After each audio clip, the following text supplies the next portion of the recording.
6 மாதங்களில் லஞ்சம் பெற்ற 34 நபர்கள் கைது.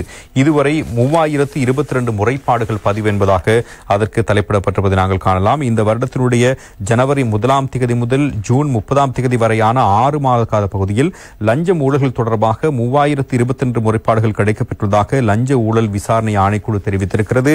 அத்துடன் இந்த காலப்பகுதியில் மேற்கொள்ளப்பட்ட 54 சோதனை நடவடிக்கைகளில் லஞ்சம் கோரிய குற்றச்சாட்டில் 34 சந்தேக நபர்களும் கைது செய்யப்பட்டுள்ளதாக அந்த ஆணைக்குழு தெரிவித்திருக்கின்ற விடயங்களை நாங்கள் காணக்கூடியதாக இருக்கிறது. மிக முக்கியமான ஒரு விடயமாக அந்த செய்தி தினம் பத்திரிகைகளில் வெளிப்படுத்தப்பட்டிருக்கிறது. இந்த சந்தேக நபர்களில் இலங்கை போலீஸ் துறையை சேர்ந்த 10 அதிகாரிகள், நீதி அமைச்சின் 5 அதிகாரிகள், சுகாதார அமைச்சினுடைய 2 அதிகாரிகள் மற்றும் இலங்கை போக்குவரத்து சபையை சேர்ந்த 2 அதிகாரிகள் உள்ளடங்குவதுடன் பொதுமக்கள் 6 பேரும் இதில் உள்ளடங்கியிருக்கிறார்கள்.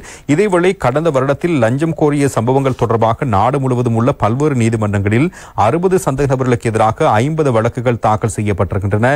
மேலும் குறித்த காலப்பகுதியில் 6 வழக்குகள் நிறைவடைந்துள்ளதாகவும் நாடு முழுவதும் உள்ள நீதிமன்றங்களில் லஞ்சம் பெற்றமை தொடர்பாக 273 வழக்குகள் நிலுவையில் உள்ளதாகவும் தெரிவிக்கப்பட்டிருக்கிறது. இதேவேளை இந்த வருடத்தின் இதுவரையான காலப்பகுதியில் போதைப் பொருள் மற்றும் குற்றங்களுக்காக பலர் கைது செய்யப்பட்டிருப்பதான தகவலையும் இன்றைய தினம் பத்திரிகை சுட்டிக்காட்டியிருப்பதை நாங்கள் காணக்கூடியதாக இருக்கிறது. பாதுகாப்பு அமைச்சு இது தொடர்பான தகவலை வெளிப்படுத்தியிருப்பதை நாங்கள் காணலாம்.